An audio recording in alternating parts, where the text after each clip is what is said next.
कहानी की शुरुआत में हम 15 साल की बहुत ही खूबसूरत लड़की को देखते हैं जिसका नाम खुशी होता है। खुशी के स्कूल की छुट्टियां हो गई थी, इसलिए वो अपने घर जा रही होती है। रात के समय खुशी अपने घर पहुंचती है। खुशी अपने 2 भाई और उसकी माँ के साथ रहती थी। खुशी का बड़ा भाई हमेशा खुशी और उसके छोटे भाई को परेशान करता रहता है और वो पूरी तरह से नशेड़ी होता है। खुशी की माँ तीनों बच्चों में से सबसे ज्यादा उनके बड़े भाई को प्यार करती थी। ये बात खुशी को पसंद नहीं थी। खुशी के डैड के मरने के बाद उनकी मोम गाँव के एक स्कूल में पढ़ाकर अपने घर का गुजारा किया करती थी। वहीं कुछ दिन बीतने के बाद खुशी के स्कूल की छुट्टियां खत्म हो जाती हैं, इसलिए वो वापस शहर जाने के लिए निकलती है, जहां खुशी की माँ उसे बस तक छोड़ने आती है। वहीं जब बस रिवर पार कर रही होती है, तभी उसी बोट पर एक कार आती है जिसके अंदर बहुत ही अमीर आदमी बैठा होता है जिसका नाम चेन होता है। चेन जब गाड़ी से बाहर निकलता है, तभी उसकी नजर खुशी के ऊपर पड़ती है। खुशी की खूबसूरती को देखकर चैन उसकी तरफ अट्रैक्ट हो जाता है और उससे रहा नहीं जाता, इसलिए वो खुशी से बात करने के लिए उसके पास जाता है। चैन खुशी से उसके बारे में पूछता है, लेकिन खुशी उसकी बातों पर ज्यादा ध्यान नहीं देती। दरअसल चैन की फैमिली बहुत ही अमीर है और वो अपनी पढ़ाई पूरी करके घर जा रहा होता है। थोड़ी देर बातें करने के बाद चैन को पता चलता है खुशी का हॉस्टल भी उसके घर के पास ही है। चैन खुशी को अपने साथ कार में चलने के लिए कहता है, तो खुशी भी उसके साथ जाने के लिए तैयार हो जाती है। वो लोग जब कार में जा रहे होते हैं, तभी चैन खुशी से उसकी उम्र पूछता है, तो खुशी उसे झूठ बोलती है और उसे अपनी उम्र 18 साल बताती है। वही चैन 30 साल का होता है। चैन खुशी को अपनी फैमिली के बारे में बताता है। इसी तरह से कुछ देर बातें करने के बाद चैन खुशी को टच करने लगता है, क्योंकि चैन अब किसी भी तरह से खुशी की बजाना चाहता था। थोड़ी देर बाद अब खुशी का हॉस्टल आ जाता है, इसलिए वो कार से उतरकर अंदर चली जाती है। वहीं खुशी जब हॉस्टल में अपनी फ्रेंड के साथ होती है, तो वो अपनी फ्रेंड को चैन के बारे में सारी बातें बताती है। अगली सुबह जब खुशी स्कूल जा रही होती है, तभी उसे स्कूल के बाहर चैन की कार दिखाई देती है, इसलिए वो उसके पास जाती है।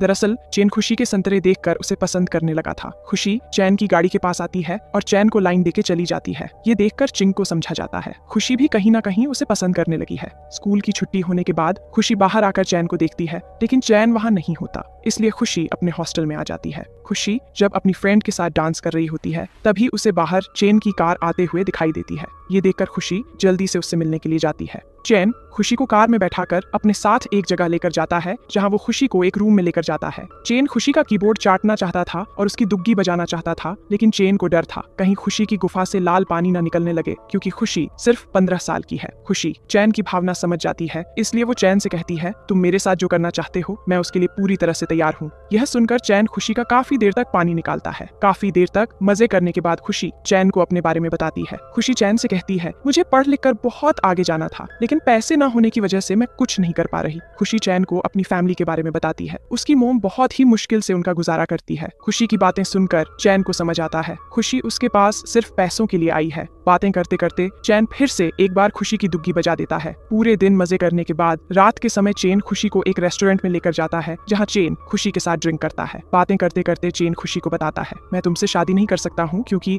मैं एक चाइनीज हूँ और मेरे घर वाले मेरी शादी एक चाइनीज लड़की से ही करेंगे। ये सुनकर खुशी चैन से कहती है, मुझे भी तुमसे शादी नहीं करनी है क्योंकि मुझे भी चाइनीज लड़के पसंद नहीं है। खुशी ये सब ऊपरी मन से बोल रही थी, क्योंकि खुशी का प्लान उससे शादी करके उसके साथ मजे करने का था। घर आने के बाद खुशी चैन की बातों को लेकर बहुत दुखी होती है, जिससे हमें यह पता चलता है खुशी भी चिंग से प्यार करने लगी है। वहीं अगले दिन खुशी की स्कूल की छुट्टी होने के बाद चैन उसे लेने के लिए अपने ड्राइवर को भेजता है। चैन का ड्राइवर खुशी को फिर से उसी रूम के बाहर छोड़ देता है। रूम के अंदर जाने के बाद फिर से खुशी फिर से पानी निकालती है। इसी तरह से रोजाना स्कूल की छुट्टी होने के बाद खुशी चैन से मिलने के लिए आती है और वो दोनों पूरे दिन घपाघाप करते हैं। ये सिलसिला काफी दिनों तक चलता है। एक दिन खुशी चैन के साथ अपने गांव जाती है। खुशी को गाड़ी से आता देख खुशी की माँ हैरान होती है और उन्हें खुशी के ऊपर शक होने लगता है। रात के समय खुशी की माँ उससे पूछती है, तुम 3 दिनों से अपने हॉस्टल नहीं गई हो? तुम्हारे हॉस्टल से हमें नोटिस आया है। मोना अपनी मोम को बताती है, मेरा एक दोस्त है जो बहुत अमीर है, मैं उसके साथ घूमने के लिए गई थी। खुशी अपनी माँ को चैन और उसके अफेयर के बारे में कुछ नहीं बताती। वहीं अगले दिन चैन खुशी और उसकी फैमिली को डिनर करने के लिए एक रेस्टोरेंट में लेकर जाता है, जहाँ चैन खुशी की माँ और उसके भाइयों को अपने बारे में बताता है, लेकिन वह लोग चैन की बातों पर ध्यान नहीं देते और खाना खाने लगते हैं, क्योंकि वह लोग पहली बार इतने महंगे रेस्टोरेंट में खाना खाने आए थे। ये सब देखकर चैन को भी समझा जाता है कि उन लोगों ने पहली बार इतना अच्छा खाना खाया है। दरअसल खुशी की फैमिली चैन के पैसों से अपनी सारी जरूरतें पूरी करना चाहते थे। ये बात चैन भी अच्छी तरह समझ जाता है। इसके बाद चैन खुशी को एक रूम में लेकर जाता है जहाँ वो फिर से खुशी के साथ काफी देर तक पानी निकालता है। काम खत्म होने के बाद खुशी अपनी फैमिली को देने के लिए कुछ पैसे मांगती है। चैन खुशी को कुछ पैसे दे देता है, लेकिन चैन को ये सब अच्छा नहीं लगता क्योंकि चैन खुशी से प्यार करता है। खुशी चैन के साथ बस पैसों के लिए है। वही अगले दिन खुशी की माँ पैसे लेने के लिए आती है। खुशी भी उन्हें पैसे दे देती है। वही चैन और खुशी जब साथ में बैठे होते हैं, वो खुशी चैन को बताती है उसे आगे पढ़ाई करने के लिए दूसरे शहर में जाना है। खुशी की बात सुनकर चैन उसकी मदद करने के लिए तैयार हो जाता है। वहीं अब पूरे स्कूल के बच्चों को भी खुशी और चैन के अफेयर के बारे में पता चल गया था, इसलिए सभी लड़कियां खुशी से बात नहीं करती, लेकिन इससे खुशी को कोई फर्क नहीं पड़ता। रात के समय खुशी जब चैन से मिलती है तो चैन खुशी को अपने हाथ से एक रिंग निकालकर उसे पहनाता है। चैन अब खुशी का आशिक हो गया था और वो किसी भी तरह से खुशी से शादी करना चाहता था। चैन अपने घर जाकर अपने पिता से खुशी से शादी करने के लिए पूछता है, लेकिन चैन के पिता उसे खुशी से शादी करने से मना कर देते हैं क्योंकि खुशी एक फ्रेंच लड़की थी। चैन के पिता उसे कहते हैं अगर उसने उनकी बात नहीं मानी तो वो मर जाएंगे। दरअसल चैन के पिता उसकी शादी किसी चाइनीज लड़की से ही करना चाहते हैं। अगले दिन चैन खुशी को ये सब बताने के लिए उससे मिलने के लिए जाता है। चैन खुशी से कहता है हम लोग भाग कर शादी कर लेते हैं, लेकिन खुशी उसे मना कर देती है क्योंकि खुशी को पता था अगर चैन ने उससे भाग कर शादी की तो उसकी फैमिली उसे एक पैसा भी नहीं देगी। इसलिए खुशी चैन से झूठ बोल देती है कि मैं तुमसे प्यार नहीं करती। वही रात के समय चैन खुशी को अपनी होने वाली वाइफ के बारे में बताता है। चैन बहुत दुखी था। चैन का मूड ठीक करने के लिए खुशी उसके गन्ने को सहलाने लगती है, लेकिन चैन उसे ये सब करने से मना कर देता है। अगले दिन चैन खुशी को छोड़ने के लिए उसके गांव जाता है। खुशी जब अपने घर जाती है तो उसकी फैमिली की नजर खुशी की रिंग पर पड़ती है जिसे चैन ने खुशी को दिया था। खुशी की माँ उससे वो रिंग ले लेती है। वहीं खुशी के बड़े भाई को भी पता चल चुका था। खुशी और चैन ने कई बार पानी निकाला है। इससे मोना का बड़ा भाई उसके ऊपर बहुत गुस्सा होता है। रात के समय खुशी चैन से मिलने के लिए उसके पास जाती है। खुशी देखती है चैन पूरी तरह से नशे में होता है। दरअसल कल उसकी शादी होने वाली है, जिससे चैन बहुत ज्यादा दुखी था। चैन को इस हालत में देखकर खुशी चैन से कहती है मैं तुमसे शादी होने के बाद एक बार जरूर मिलने आऊंगी। अगले दिन चैन की शादी होती है। खुशी भी चैन को दूर से देख रही होती है। शादी होने के बाद खुशी जब अपने घर आती है उसे पता चलता है खुशी की माँ उन्हें फ्रांस लेकर जाने वाली है ताकि वहाँ मोना अच्छे से अपनी पढ़ाई कर सके। दरअसल चैन ने ही उन लोगों की फ्रांस जाने में मदद करी है। वहीं अब खुशी आखिरी बार मिलने के लिए चैन के रूम में जाती है जहाँ वो लोग हमेशा मिला करते थे। खुशी सारा दिन वहाँ पर इंतजार करती है पर चैन वहाँ नहीं आता है। खुशी दुखी होकर अपने घर चली जाती है। अगले दिन खुशी और उसकी फैमिली फ्रांस के लिए निकलती है। खुशी जब बाहर देखती है उसे चैन की कार दिखाई देती है। खुशी को लास्ट बार देखने चैन वहाँ आया था। रात को खुशी को चैन की बहुत याद आती है। अगले सीन में हम कुछ समय बाद का सीन दिखाया जाता है। खुशी पढ़ लिख के एक अच्छी जॉब करती है। खुशी को एक दिन चैन की कॉल आती है। वो उससे बताता है वो आज भी खुशी से बहुत प्यार करता है। कहानी यहीं पे खत्म हो जाती है। वीडियो अगर अच्छा लगा हो तो एक लाइक और चैनल को सब्सक्राइब करना मत भूलिएगा। मिलते हैं एक नई कहानी के साथ।